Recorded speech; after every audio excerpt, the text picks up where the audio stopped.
राधे राधे दोस्तों, स्वागत है आप सभी का आपके अपने YouTube channel bright future Hindi classes में। आशा है कि आप सब स्वस्थ होंगे। मैं आपके लिए हिंदी वर्णमाला से संबंधित वस्तुनिष्ठ प्रश्न की सीरीज़ नंबर 2 लेकर आई हूँ। इससे पहले की सीरीज़ जिन्होंने नहीं देखी है वो मेरे डिस्क्रिप्शन बॉक्स में जाकर देख सकते हैं। और मैंने हिंदी वर्णमाला के कुछ इम्पोर्टेंट पॉइंट्स भी उसमें बताए हुए हैं, तो आप उन सीरीज़ को ज़रूर देखिएगा। वो आपकी समूह ग, एलटी, हिंदी और प्रवक्ता की तैयारी करने वाले स्टूडेंट्स के लिए बहुत हेल्पफुल रहेगी। तो इस सीरीज़ को शुरू करने से पहले यहाँ पर मैं आपके लिए अघोष, सघोष, महाप्राण और अल्पप्राण से संबंधित कुछ इम्पोर्टेंट पॉइंट लेकर आई हूँ।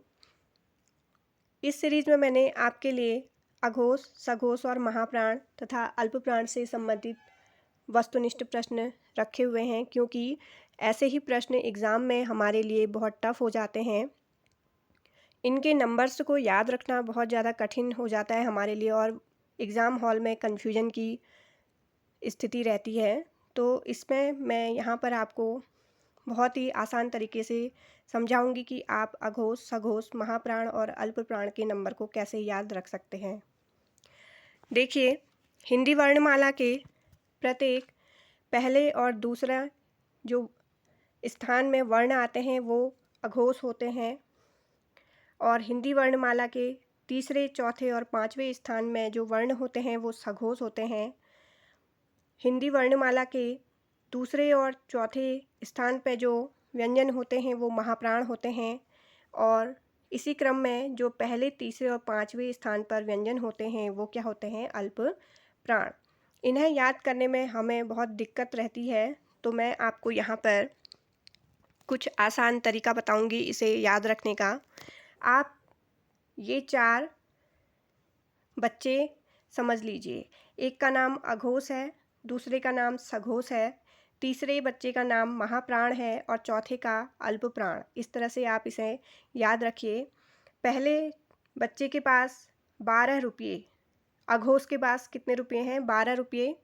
सघोष के पास 345 रुपये हैं। महाप्राण के पास 24 रुपये हैं केवल, और अल्पप्राण के पास हैं 135।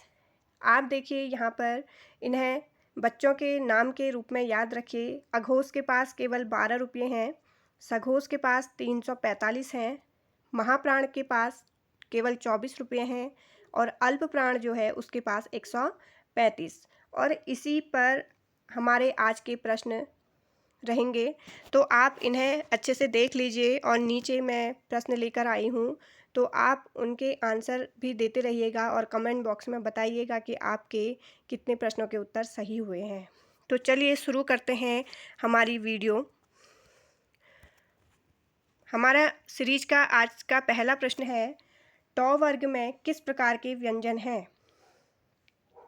इसके ऑप्शन है मूर्धन्य, तालव्य, दंत्य या फिर कंठ्य। तो टॉ वर्ग में किस प्रकार के व्यंजन होते हैं? इसमें होते हैं ऑप्शन नंबर ए, मूर्धन्य व्यंजन। मूर्धन्य व्यंजन इन्हें क्यों कहा है? क्योंकि हमारे मुंह में तालु के थोड़ा आगे और दांत के पीछे का भाग क्या होता है? मूर्धा कहलाता है। तो जब हमारी जो जीभ है वो इन्हें उच्चारित करते समय जब तालु के थोड़ा आगे और दांत के पीछे के भाग यानी कि मूर्धा को स्पर्श करती है, तब इन्हें क्या कहा जाता है? मूर्धन्य व्यंजन। और ये कौन कौन से होते हैं? टॉ वर्ग के कौन कौन से होते हैं? ये है टॉ, ठॉ, डॉ, ढॉ और णौ।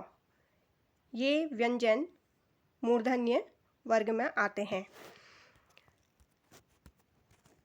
अगला प्रश्न है, निम्न में से कौन वर्ण अंतस्थ नहीं है? इसके ऑप्शन है ह, य, व, र। तो जो अंतस्थ व्यंजन नहीं है इसमें वो है ऑप्शन नंबर ए, ह। ह कैसा व्यंजन है? ह है हमारा काकल्य वर्ण। कैसा है ये? काकल्य वर्ण भी है और ऊष्म संघर्षी व्यंजन भी है। अगला प्रश्न देखिए, हिंदी की दंत ध्वनियाँ हैं। ए ऑप्शन में है प, फ, ब, भ, म। बी ऑप्शन है च, छ, ज, झ, य। सी ऑप्शन है ट, ठ, ड, ढ, ण। या फिर डी ऑप्शन है तौ थौ दौ धौ नौ।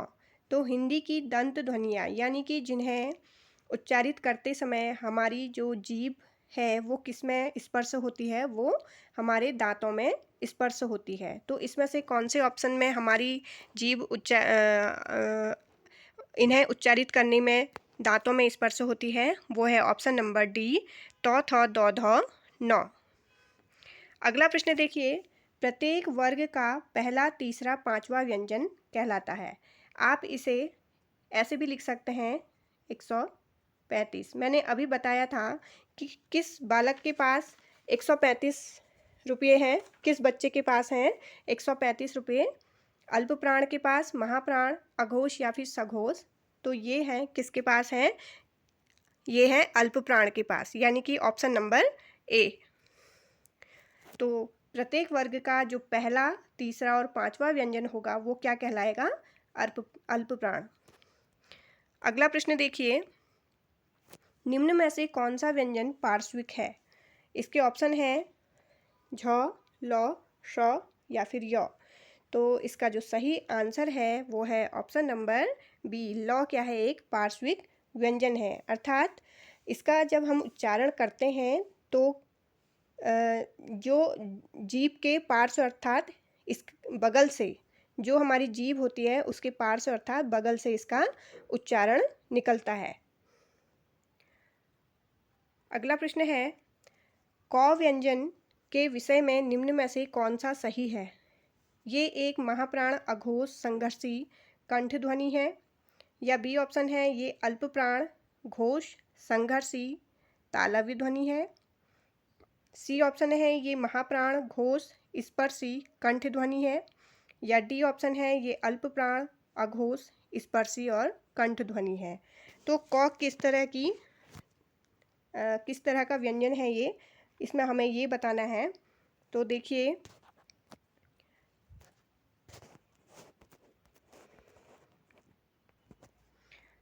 अभी मैंने आपको बताया था कि अघोष जो बच्चा है उसके पास कितने रुपये हैं, 12।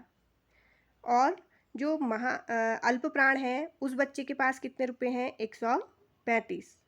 तो देखिए 1 1 और कौन से नंबर में आता है, पहले ही स्थान पर क रहता है। तो दोनों में ही क है। तो इसका मतलब ये क्या है, एक अघोष भी है और अल्प प्राण भी है। तो देखिए कौन से ऑप्शन में अल्प प्राण और अघोष दोनों ही है। ये देखिए ऑप्शन नंबर डी में एक तो ये अघोष है और दूसरा क्या है, अल्प प्राण। और ये स्पर्श व्यंजन है और कंठ ध्वनि होता है। तो क वर्ग का ही ये व्यंजन है। तो ऑप्शन नंबर डी हमारा सही होगा। अगला प्रश्न देखिए, व्यंजन और स्वर के संयुक्त को क्या कहते हैं। इसके ऑप्शन है अक्षर, वाक्य, वर्ण या फिर ध्वनि। तो व्यंजन और स्वर के संयुक्त को से क्या बनता है, ये बनता है ऑप्शन नंबर ए, अक्षर। जैसे हम क व्यंजन है प्लस उसका मेल स्वर से करते हैं, यानी कि अ से करते हैं, तो हमारे पास कौन सा अक्षर प्राप्त होता है, क। अगला प्रश्न देखिए, निम्नलिखित में कौन सी व्यंजन ध्वनियाँ स्पर्श संघर्षी कहलाती हैं। इसके ऑप्शन है क, ख, ग, घ, च, छ, ज, झ, प, फ, ब, भ या फिर ट, ठ, ड, ढ। तो इसका जो सही आंसर है वो है ऑप्शन नंबर बी, च, छ, ज, झ स्पर्श संघर्षी ध्वनियाँ होती हैं। अगला प्रश्न है, कामता प्रसाद गुरु ने बाह्य प्रयत्न के अनुसार व्यंजनों के कितने भेद माने हैं। इसके ऑप्शन है 3, 5, 2 या फिर 4। तो कामता प्रसाद गुरु ने बाह्य प्रयत्न के अनुसार व्यंजनों के कितने, 2 भेद माने हुए हैं। ये 2 भेद कौन कौन से हैं, ये हैं सघोष और अघोष।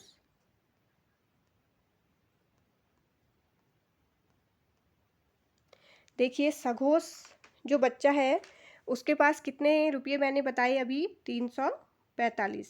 कितने बताए, 345। और जो अघोष है उसके पास मैंने कितने बताए, 12। यानी कि ये जो हमारी वर्णों की तालिका है उसके पहला और दूसरे स्थान पर जो व्यंजन आते हैं वो अघोष होते हैं। जैसे क ख च छ। और जैसे सघोष है तो वो इस तालिका के तीसरे, चौथे और पांचवें स्थान के सभी जो व्यंजन होते हैं वो सघोष में आते हैं। जैसे ग घ अंगो, ज झ यौ। देखिए इसमें आएंगे, अघोष में क्या आएगा, क ख पहले और दूसरे स्थान का वर्ण, और जो सघोष है उसमें क्या आएगा, ग घ और अंगो। अगला प्रश्न है, हिंदी में स्पर्श व्यंजनों की संख्या कितनी है? इसके ऑप्शन है 5, 25, 30 या फिर 33। तो इसका सही आंसर है ऑप्शन नंबर बी, 25। अगला प्रश्न है, निम्न में से लुंठित व्यंजन कहलाता है? इसके ऑप्शन है ल, र, व या फिर अंगो। वैसे ये यहाँ पर अंगो है, तो इसका जो सही आंसर है वो है ऑप्शन नंबर बी, रॉ क्या है, एक लुंठित व्यंजन है। और लुंठित व्यंजन किसे कहा जाता है, मैंने अभी पिछली जो वीडियो थी उसमें भी आपको बताया हुआ था। लुंठित व्यंजन में क्या होता है, इनके उच्चारण में जीभ लुढ़कते हुए तालु के मध्य भाग को छूती है। जैसे आप रॉ का उच्चारण करिए तो हमारी जो जीभ है वो लुढ़कते हुए तालु के बीच के भाग को छुएगी। अगला प्रश्न है, निम्न में से कौन सा व्यंजन मूल व्यंजन नहीं है? इसके ऑप्शन है थ, ड, ध या फिर छ। तो इसमें जो मूल व्यंजन नहीं है वो कौन सा है, वो है ऑप्शन नंबर डी, छ क्या है, मूल व्यंजन नहीं है, ये संयुक्त व्यंजन है। ये कैसा व्यंजन है, ये एक संयुक्त व्यंजन है, क्योंकि छ का निर्माण क और जो मूर्धन्य श है उससे होता है। अगला प्रश्न है, निम्नलिखित में से अल्प प्राण वर्ण कौन से हैं? अभी देखिए मैंने आपको बताया कि अल्प प्राण जो बच्चा है उसके पास कितने रुपये हैं। अल्प प्राण के पास हैं 135 रुपये। कितने हैं, 135। यानी कि वर्ग जो वर्ण तालिका है जो उसके पहले, तीसरे और पांचवें स्थान के जो वर्ण हैं वो सब क्या आएंगे, अल्प प्राण। अब आप इसमें देखिए कि पहले तीसरे में कौन से वर्ण आते हैं। देखिए पहले स्थान पर क्या है, क भी आता है, और पहले ऑप्शन में देखिए क पहले स्थान पर आता है, फिर ख दूसरे में आता है, और ग किस में आता है, तीसरे स्थान में आता है। तो हमारा कौन सा ऑप्शन इसमें सही होना चाहिए, ऑप्शन नंबर ए। क्योंकि देखिए प फ ये पहले और दूसरे स्थान में आते हैं, ये तो नहीं होगा, और थ ध ये भी नहीं होगा। तो हमारा option number A he correct है। अगला प्रश्न देखिए, इनमें से कौन व्यंजन अल्प प्राण है? इसके ऑप्शन देखिए थ, ख, फ, च। अभी मैंने आपको बताया कि अल्प प्राण, इसके पास कितने रुपये बताए मैंने, 135। यानी कि पहले, तीसरे और पांचवें स्थान के जो वर्ण हैं वो अल्प प्राण में आएंगे। अब इसमें देखिए कि आप पहले, तीसरे या फिर पांचवें स्थान में कौन सा है। ख देखिए दूसरे नंबर पर है, ये च पहले में आता है, फ भी दूसरे में आता है, और ये भी थ भी दूसरे में आता है। तो हमारा डी ऑप्शन च सही होता है। अगला प्रश्न देखिए, अल्प प्राण ध्वनियों का समूह कौन सा है? अल्प प्राण के पास देखिए 135 रुपये मैंने बताए, तो पहले, तीसरे और पांचवें स्थान पर बताइए कौन सा है इनमें। देखिए पहला ऑप्शन देखिए च पहले पर आता है, छ दूसरे में आता है, और ज तीसरे में आता है, और झ चौथे में आता है, और य पांचवें में। तो पहला ही ऑप्शन हमारा सही हो जाता है, क्योंकि देखिए बी ऑप्शन में है क ख ग, यानी कि पहला, दूसरा और तीसरे ऑप्शन में आ रहे हैं ये वर्ग में। और त थ द, त थ त आता है पहले में, थ आता है दूसरे में, द तीसरे में, और त थ द ध न, ये है पांचवें नंबर का। और ट ठ, ट पहले में आता है, ठ दूसरे में आता है, डॉ तीसरे में आता है, ढौ णौ, ये भी पाँचवें, 125, 1 2 3 बन रहा है इसका। तो हमारा पहला ही ऑप्शन सही है, जो कि पहला, तीसरा और पाँचवें स्थान के ये वर्ण हैं, तो ये अल्प प्राण ध्वनियाँ हैं। अगला प्रश्न देखिए, निम्नांकित में अघोष अल्प प्राण ध्वनि कौन सी है? अब देखिए इसके ऑप्शन है ठौ, झौ, तौ, जौ। तो अघोष, अघोष के पास मैंने अभी आपको बताया कितने रुपये हैं अघोष के पास, 12। और अल्प प्राण के पास मैंने कितने रुपये बताए, 135। तो अब आप इसमें से देखिए कि कॉमन चीज़ हमारी क्या निकल रही है, 1 1 इसमें भी है और 1 इसमें भी है। तो इन ये ऑप्शन में जो पहले स्थान का जो वर्ण है आप उसे देखिए, वो अघोष भी होगा और अल्प प्राण भी होगा। तो देखिए कौन सा पहले स्थान के हैं ये, तो ऑप्शन नंबर सी, तो क्या है, पहले स्थान का वर्ण है। तो देखिए हमारा ऑप्शन नंबर सी बिल्कुल सही होता है। मैंने इसमें बहुत सारे आपके लिए सघोष, अघोष, अल्प प्राण, महाप्राण इसलिए रखे हैं क्योंकि आप इनकी ज़्यादा से ज़्यादा जब प्रैक्टिस करेंगे तो एग्ज़ाम में आपको इन्हें सॉल्व करने में बिल्कुल भी दिक्कत नहीं होगी। नहीं तो बच्चे इन्हें बिल्कुल भी याद नहीं कर पाते और एग्ज़ाम हॉल में ऐसे प्रश्नों को छोड़ के आ जाते हैं। तो आप इस सीरीज को ध्यान से देखिएगा और समझिएगा। अगला प्रश्न है, जिन व्यंजनों के उच्चारण में मुख से कम हवा निकलती है उसे क्या कहा जाता है? अल्प प्राण, महाप्राण, स्वर, अल्प प्राण या फिर इनमें से कोई नहीं। तो इसका जो सही आंसर है वो ऑप्शन नंबर सी, अल्प प्राण। अल्प प्राण के उच्चारण में हमारे मुंह से क्या होता है, कम हवा निकलती है, या फिर इसमें क्या होता है कि इनको उच्चारित करने में कुछ कम समय महाप्राण से लगता है। अगला प्रश्न देखिए, सभी महाप्राण वर्णों वाला वर्ग है। देखिए महाप्राण, इसके वर्णों वाला हमें वर्ग बताना है। इसके ऑप्शन हैं धौ, चौ, अंगौ या फिर खौ, छौ, ठौ। तीसरा ऑप्शन है य, दौ, धौ या फिर म, श, धौ। तो सभी जो महाप्राण वाला वर्ग है वो हमें बताना है। इसमें देखिए महाप्राण के पास मैंने कितने रुपये बताए आपको, 24 रुपये हैं। कितने रुपये हैं, 24। तो देखिए दूसरे और चौथे स्थान का हमें इसमें छांटना है कि जो दूसरे और चौथे स्थान पर आता है।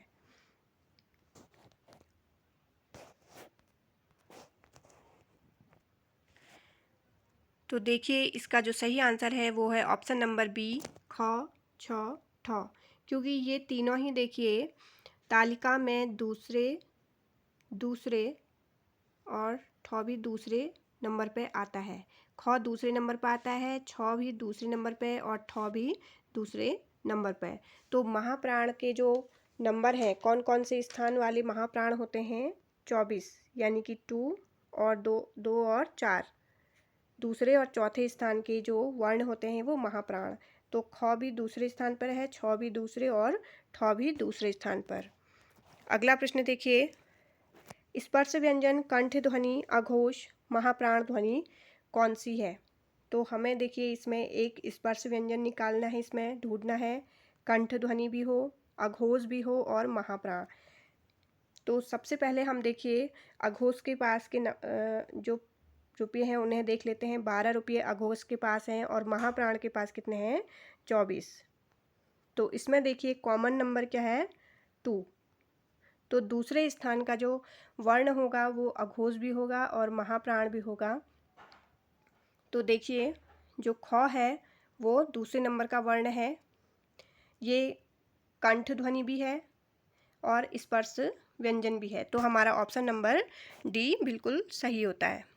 अगला प्रश्न देखिए, निम्न में से महाप्राण वर्ण कौन सा है?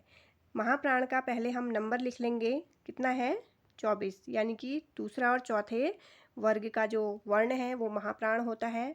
तो इसमें देखिए कि दूसरे में और चौथे में कौन सा आता है, चौ पहले में आता है, कौ भी पहले में आता है और देखिए थौ ये किस में आता है, दूसरे नंबर पे। तो हमारा जो महाप्राण वर्ण है वो कौन सा है, वो है ऑप्शन नंबर बी, थौ। अगला प्रश्न देखिए, हिंदी की स्पर्श अघोष महाप्राण दंत व्यंजन ध्वनि कौन सी है? तो सबसे पहले हम देखिए अघोष का और महाप्राण का जो स्थान है वो लिखेंगे। अघोष के पास हम कितने रुपये हैं? 12 रुपये हैं। और महाप्राण के पास कितने हैं? 24।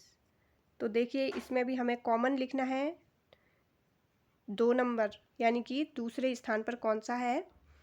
दूसरे स्थान पर देखिए 2 है आपका तीसरे स्थान पर, और थौ कौन सा है? ये है दूसरे स्थान पर। यानी कि जो थौ है वो हमारा क्या है? अघोष भी है और महाप्राण भी है, और ये क्या है? दंत ध्वनि भी है, दंत व्यंजन भी है। तो हमारा जो ऑप्शन नंबर बी है यानी कि थौ बिल्कुल सही होता है। अगला प्रश्न देखिए, कौन सी ध्वनि महाप्राण नहीं है? यानी कि महाप्राण नहीं है वो कैसी है? अल्प प्राण है। तो हम पहले महाप्राण का नंबर इसमें लिखेंगे। महाप्राण का जो नंबर है देखिए 2 4। दूसरे और चौथे स्थान के जो वर्ण होंगे वो महाप्राण में आएंगे।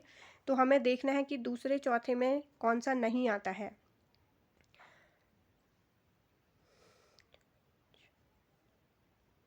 झौ देखिए ये चौथे नंबर का है, तो ये महाप्राण है। घौ भी किस में है? चौथे नंबर में आता है। लेकिन जो जौ है वो तीसरे नंबर पर आता है, और खौ भी किस में आता है? दूसरे नंबर पर आता है। तो जो बी ऑप्शन है जौ, ये तीसरे नंबर का है, तो इसका मतलब ये क्या है? अल्प प्राण है। क्या है ये? अल्प प्राण। Option number B. अगला प्रश्न है, निम्नलिखित में से कौन महाप्राण ध्वनि नहीं है?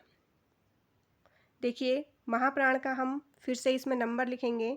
मैं नंबर इसलिए लिख रही हूँ ताकि आपके लिए रिवीजन हो जाए और आप बाद में भी इसको आसानी से याद रख सकें। महाप्राण का है दूसरे और चौथे नंबर का। तो देखिए टॉ ये है, पहले में ही आता है। ठौ कौन से में आता है? ये दूसरे नंबर पे आता है। खौ भी किस में आता है? दूसरे में आता है। और झौ जो है वो चौथे नंबर पर आता है। तो देखिए जो सी ऑप्शन है टॉ यानी कि पहले नंबर का, ये क्या है? अल्प प्राण। क्योंकि अल्प प्राण के पास मैंने बताए कितने रुपये हैं? 135, 135। तो पहले तीसरे और पांचवें स्थान के जो वर्ण हैं वो अल्प प्राण है। तो हमारा टॉ जो है ऑप्शन नंबर सी वो बिल्कुल सही होता है। अगला प्रश्न देखिए, हिंदी की स्पर्श घोष महाप्राण और जो ओष्ठ व्यंजन ध्वनि है वो कौन सी है? इसके ऑप्शन है थ, ह, भ या फिर ठ। देखिए जो महाप्राण और घोष यानी कि सघोष के पास कितने थे? 12 रुपये, और महाप्राण के पास 24। यानी कि इसमें कॉमन नंबर छांटिए दूसरा। जो दूसरा स्थान वाले जो वर्ण हैं उसको देखिए आप, जो दूसरे स्थान पर आता है। पहले थौ देखिए, ये है दूसरे स्थान पर। जो ह है ये आता है चौथे स्थान पर।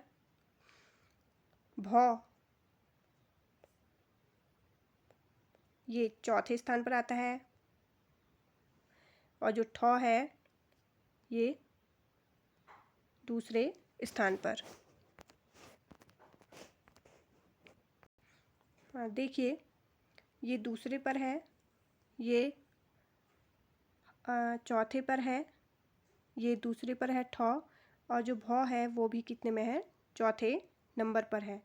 तो जो सघोष है और महाप्राण, इसके नंबर मैंने आपको बताए 12 और महाप्राण के बताए 24। तो हमें कॉमन नंबर छांटना है, यानी कि दूसरे स्थान पर। अब जो ये देखिए सभी क्या है? 2 और 4 के हैं, तो ये सभी क्या है? घोष और महाप्राण है। लेकिन तीसरा जो व्यंजन दिया है वो ओष्ठ है, यानी कि जो जिनका उच्चारण करते समय हमारे होठों का प्रयोग किया जाता है। तो वो कौन सा ऑप्शन है? वो है ऑप्शन नंबर सी भौ। तो ओष्ठ वर्ग के प, फ, ब, भ और मौ, ये क्या होते हैं? ओष्ठ व्यंजन। तो हमारा ऑप्शन नंबर सी बिल्कुल सही होगा। अगला प्रश्न देखिए, निम्न में से कौन सा वर्ग सघोष महाप्राण व्यंजन है? इसके ऑप्शन है झ, क, प या फिर ठ। तो देखिए इसमें हम फिर से नंबर लिखेंगे। सघोष इसका कितने हैं? 345 यानी कि 3, 4, 5। तीसरा, चौथा और पांचवें वर्ग का जो वर्ण है। और महाप्राण के पास कितने हैं? 24। तो अब देखिए आप इसमें से कॉमन नंबर क्या है? 4। 4 इसमें भी है और 4 इसमें भी है। तो चौथे नंबर का जो वर्ण होगा वो सघोष और महाप्राण दोनों ही होगा। देखिए क से शुरू करते हैं। क पहले नंबर का है और ठ देखिए वो दूसरे नंबर का है। प देखिए पहले नंबर का है और झ ये कौन से नंबर का है? ये है चौथे नंबर का। तो हमारा जो सघोष और महाप्राण व्यंजन है वो है ऑप्शन नंबर ए, झ। अगला प्रश्न देखिए, हिंदी के स्पर्श व्यंजन के पांचों वर्गों के दूसरे और चौथे वर्ण होते हैं। देखिए दूसरा और चौथा ये हमें बताना है कि कौन से वर्ण होते हैं। ये घोष व्यंजन है, अघोष व्यंजन है, अल्पप्राण व्यंजन है या फिर महाप्राण व्यंजन है। तो 24 रुपये किस बच्चे के पास थे? ये किसके पास थे? ये थे महाप्राण के पास। किसके पास थे? महाप्राण, यानी कि ऑप्शन नंबर डी। अगला प्रश्न देखिए, निम्नलिखित व्यंजनों में कौन महाप्राण है? अभी देखिए महाप्राण के पास मैंने बताया कि 24 रुपये यानी कि दूसरे चौथे स्थान का जो वर्ण है उसे हमें देखना है। तो दूसरे या फिर चौथे, तो गौ कौन से में आता है? ये आता है तीसरे में। क पहले में आता है। ठ किस में आता है? ये दूसरे में आता है। और जो अंग है ड है ये तीसरे में आता है। तो देखिए दूसरे नंबर पर यानी कि ठ, ऑप्शन नंबर सी क्या है? महाप्राण। अगला प्रश्न देखिए, निम्नलिखित में से कौन सी सघोष महाप्राण ध्वनि है? देखिए सघोष के पास कितने रुपये बताए मैंने? 345। महाप्राण के पास कितने हैं? केवल 24 रुपये। इसमें से कॉमन हमें नंबर देख लेना है 4, 4, यानी कि चौथे जो स्थान पर वर्ण है वही क्या होगा? हमारा सघोष और महाप्राण। तो चौथे नंबर का हमें छांटना है। देखिए ठ किस में है? दूसरे नंबर पर है। जौ किस में है? तीसरे नंबर पर है। घ किस में है? ये चौथे नंबर पर। और ख किस में है? ये दूसरे नंबर पर है। तो कॉमन नंबर हमारा 4 है। तो इसमें देखिए ऑप्शन नंबर सी बिल्कुल सही होता है।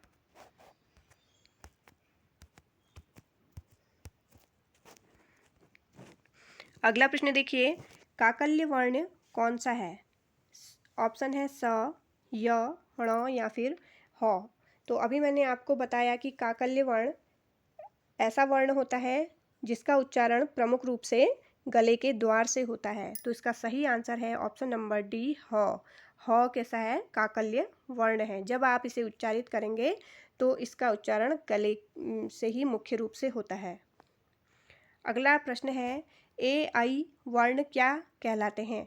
इसके ऑप्शन है कंठ, तालव्य, ओष्ठ्य, मूर्धन्य या फिर नासिक्य। तो इसका जो सही आंसर है वो है ऑप्शन नंबर ए, कंठ तालव्य, यानी कि कंठ गले और तालु से ही इन दोनों वर्णों का उच्चारण होता है। अगला प्रश्न है, निम्न में कंठ ध्वनियाँ कौन सी हैं? इसके ऑप्शन है ट, ण, क, ख, ट, ण ये रिपीट हो गया है और चौ, जौ। तो जो कंठ ध्वनियाँ आपको पता है क, ख, ग, घ, अंग, ये कौन सी है कंठ ध्वनियाँ? तो ऑप्शन नंबर बी हमारा बिल्कुल सही है। अगला प्रश्न देखिए, निम्न में ओष्ठ वर्ण कौन सा है? इसके ऑप्शन है आ, औ, उ या फिर ई। तो ओष्ठ यानी कि होठों से जिनका उच्चारण होता है वो है ऑप्शन नंबर सी। उ का उच्चारण कैसे होता है? ओष्ठ से होता है। अगला प्रश्न है, निम्न में से कौन सी ध्वनि ओष्ठ नहीं है? ब, म, त या फिर प। तो ओष्ठ ध्वनियाँ कौन कौन सी होती हैं? प, फ, ब, भ, म। तो देखिए इसमें कौन सा नहीं है? प, फ, ब, भ और म कैसी हैं? ओष्ठ ध्वनि है। लेकिन जो नहीं है वो है त, यानी कि ऑप्शन नंबर सी। अगला प्रश्न है, ओ औ किस प्रकार के वर्ण हैं? मूर्धन्य है, तालव्य है, कंठोष्ठ्य है या फिर दंत्योष्ठ है? तो ओ औ किस प्रकार के वर्ण हैं? ये है ऑप्शन नंबर सी, कंठोष्ठ, यानी कंठ और ओष्ठ होठों से इनका उच्चारण होता है। अगला प्रश्न है, कौन वर्ण ओष्ठ नहीं है? इसके ऑप्शन है ब, म, आ या फिर उ। तो जो ओष्ठ नहीं है वो है ऑप्शन नंबर सी, आ क्या है? ओष्ठ वर्ण नहीं है। ये कैसा है? ये है कंठ। कैसा वर्ण है ये? कंठ, यानी कि गले से इसका उच्चारण होता है। अगला प्रश्न है, हिंदी की ब ध्वनि कैसी है? ओष्ठ ध्वनि है, दंत है, तालव्य या फिर वत्स से? तो अभी मैंने आपको बताया प, फ, ब, भ, म, यानी कि ब कैसी है? ऑप्शन नंबर ए, ओष्ठ ध्वनि है। अगला प्रश्न है, श किस प्रकार के वर्ण है? ये मूर्धन्य है, तालव्य है, कंठोष्ठ है या फिर दंतोष्ठ है? तो श कैसा है? एक मूर्धन्य व्यंजन है, ऑप्शन नंबर ए। अगला प्रश्न है, निम्न में से घोष वर्ण कौन सा है? देखिए, घोष आप कहें या सघोष कहें, दोनों एक ही बात है। तो इसका जो नंबर है 345, यानी कि 345, आप ऐसे भी लिख सकते हैं इसको। तो तीसरा, चौथा, पाँचवें जो स्थान का वर्ण है वो घोष या सघोष वर्ण होता है।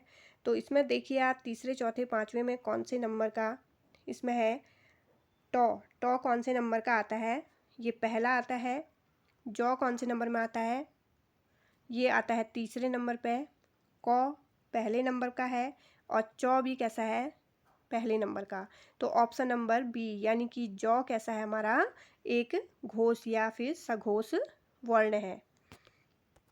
अगला प्रश्न देखिए, सघोष वर्ण कौन सा है? देखिए, फिर से हम इसका नंबर लिखेंगे। सघोष, सघोष के पास मैंने कितने बताए आपको अभी? 345। तो आप देखिए, थौ, थौ कौन से नंबर में आता है? ये दूसरे में आता है। प ये आता है पहले में। श ये कितने में आता है?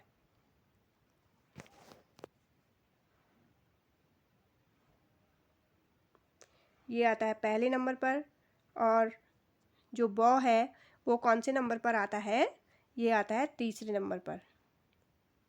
तो इसमें जो सघोष वर्ण है वो कौन सा है? ऑप्शन नंबर डी, ब।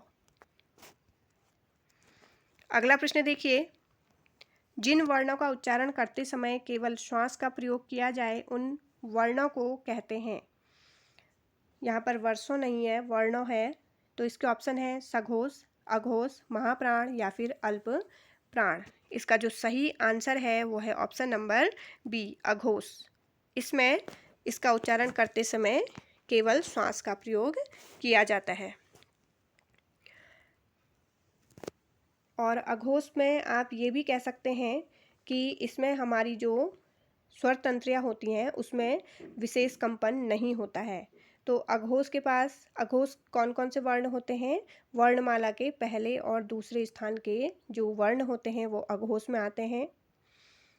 तो इसमें देखिए, अगला प्रश्न है, श, स, स, ह कौन से व्यंजन कहलाते हैं? इसके ऑप्शन है, स्पर्श व्यंजन है, ये प्रकम्पी व्यंजन है, ऊष्म संघर्षी व्यंजन है या फिर स्पर्शी व्यंजन है?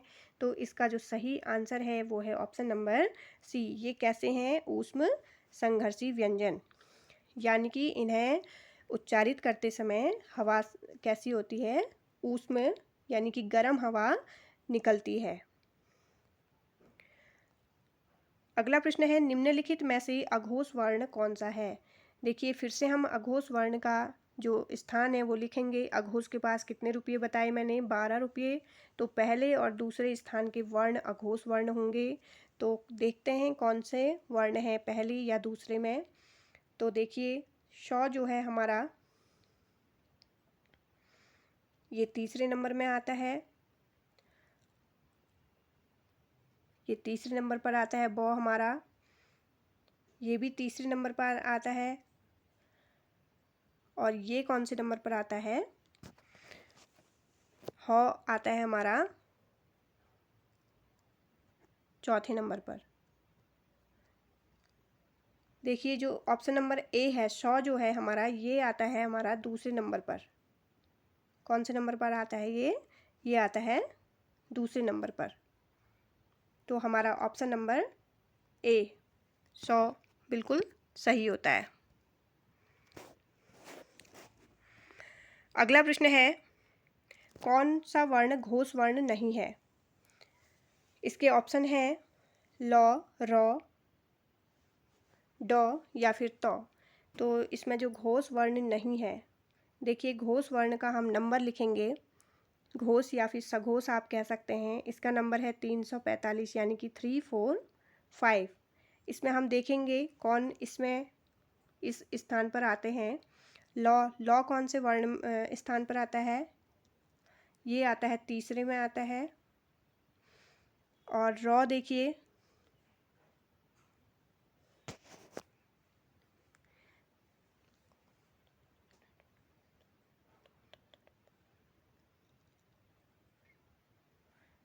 ये आता है दूसरे नंबर पर।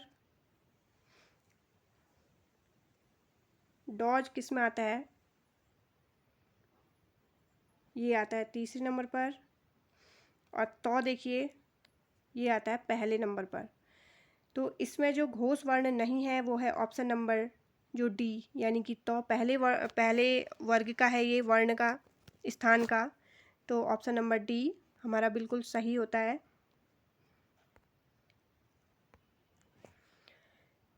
देखिए मैं 92 क्वेश्चन एक बार और रिपीट कर देती हूँ, क्योंकि इसमें मुझे थोड़ा कुछ गलत लग रहा है।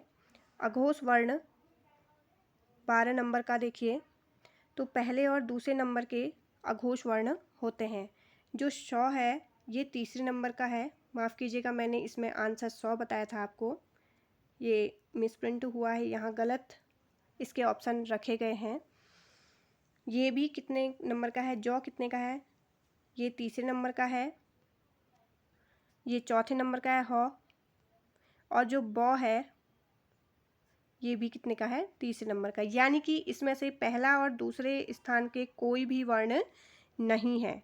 तो ये जो आंसर है इसमें ये गलत छपा हुआ है, इसमें ऑप्शन ही गलत हो गए हैं। तो आप इसे हम यहाँ पर काट देते हैं इसे। चलिए चलते हैं हमारे अगले प्रश्न पे। 94 हमारा हो चुका था शायद, नहीं 93। कौन सा व्यंजन 94 है, कौन सा व्यंजन स्पर्श संघर्षी है? इसके ऑप्शन है श, ह, र या फिर जौ। तो इसका सही आंसर है ऑप्शन नंबर डी। जौ क्या है? एक स्पर्श संघर्षी है। चौ, छ, जौ, झ, यौ स्पर्श संघर्षी वर्ग के अंतर्गत ये व्यंजन आते हैं। अगला प्रश्न है, निम्न में से दंत ध्वनि है? तो इसके ऑप्शन है छ, क, प या फिर त। तो जो दंत ध्वनि है वो कौन सी होती हैं? दंत वर्ण कौन से होते हैं? त, थ, द, ध, न। तो ऑप्शन नंबर डी हमारा बिल्कुल सही होता है। अगला प्रश्न है, शौ ध्वनि का उच्चारण स्थान है? तालव्य है ये, मूर्धन्य है, ओष्ठ है या फिर दंत्य है? तो शौ ध्वनि का जो उच्चारण स्थान है वो है ऑप्शन नंबर ए, तालव्य ध्वनि। तालव्य के स्थान से, तालु के स्थान से इसका उच्चारण होता है। अगला प्रश्न है, निम्न में से किन वर्णों को घोष या फिर सघोष कहा गया है? मैंने अभी आपको बताया कि घोष या फिर सघोष के पास कितने रुपये हैं? 345, यानी कि ऑप्शन नंबर बी 3, 4 और 5वें स्थान के जो वर्ण हैं वो सघोष या फिर घोष कहलाते हैं। अगला प्रश्न है, इनमें से कौन सा युग्म अघोष ध्वनि है? इसके ऑप्शन है ड, ढ, ग, घ, द, ध या फिर प, फ। तो अघोष ध्वनि यानी कि अघोष के पास कितने रुपये हैं? 12। पहले और दूसरे स्थान के जो वर्ण होंगे वो अघोष ध्वनियाँ होंगी। तो देखिए ड, ढ, ड, ढ कौन से स्थान में आता है? तीसरे और चौथे में। अब देखिए द, ध कितने में आता है? ये भी तीसरे चौथे में। ग और घ कितने में आता है? ये आता है तीसरे और चौथे में, लेकिन जो प फ आता है वो कितने में आता है, वो पहले और दूसरी में, यानी कि ऑप्शन नंबर डी, अघोष ध्वनि के वर्ग में ये प और फ आते हैं।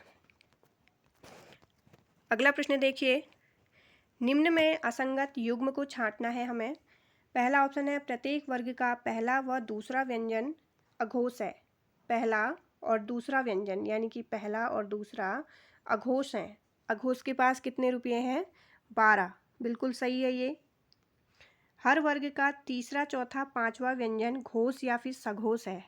तो सघोष के पास आपको पता है कि कितने रुपये हैं, 345, यानी कि तीसरा चौथा और पांचवा व्यंजन, तीसरा चौथा पांचवा व्यंजन क्या है, सघोष, ये भी बिल्कुल सही है।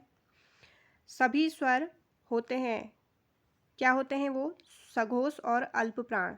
तो जितने भी स्वर हैं वो क्या है, सघोष और अल्प प्राण होते हैं। तो ये भी बिल्कुल सही है। और ऑप्शन नंबर डी यानी कि उपयुक्त सभी सही हैं। तो हमारा ऑप्शन नंबर डी बिल्कुल सही होता है।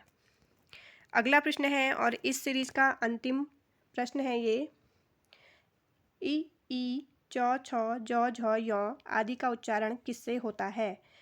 इसके ऑप्शन है तालव्य से, ओष्ठ से, मूर्धन्य से या फिर कंठ से।